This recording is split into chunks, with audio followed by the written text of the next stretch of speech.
हमारा शरीर। हमारे सिर, हाथ तथा पैर धड़ से जुड़े होते हैं। सिर और धड़ को जोड़ने वाला शरीर एक भाग है जिसे गर्दन कहते हैं। गर्दन के अगले यानी ऊपरी भाग को कंठ यानी गला कहते हैं। छाती यानी वक्ष, पेट और पीठ को मिलाकर धड़ बनता है। दोनों हाथ धड़ से जहां जुड़े होते हैं उस भाग को कंधा कहते हैं। धड़ का निचला भाग जहां दोनों पैर जुड़े होते हैं उसे कुल्हा कहते हैं। हाथ के 3 भाग होते हैं। हाथ की कुहनी से कलाई तक के भाग को अग्रबाहु कहते हैं। भुजा और अग्रबाहु को जोड़ने वाले भाग को कुहनी कहते हैं। अग्रबाहु और पंजे को जोड़ने वाले भाग को कलाई कहते हैं।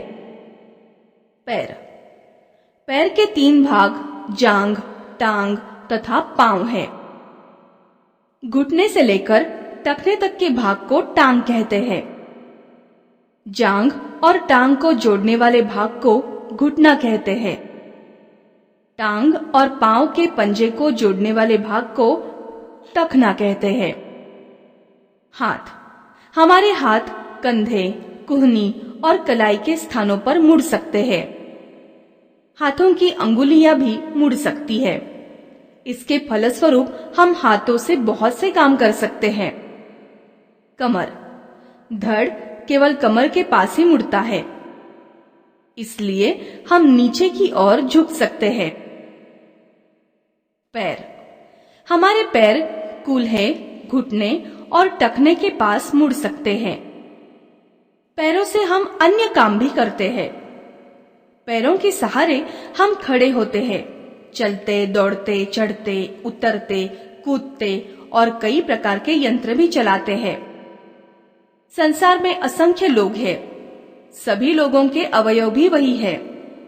फिर भी कोई व्यक्ति किसी दूसरे व्यक्ति जैसा नहीं दिखाई देता। पूरे संसार में तुम्हारे जैसे केवल तुम ही हो। क्या तुम जानते हो, कभी कभी जुड़वा बहनें अथवा भाई बिल्कुल एक जैसे दिखाई देते हैं, परंतु उनमें भी थोड़ा सा अंतर होता ही है।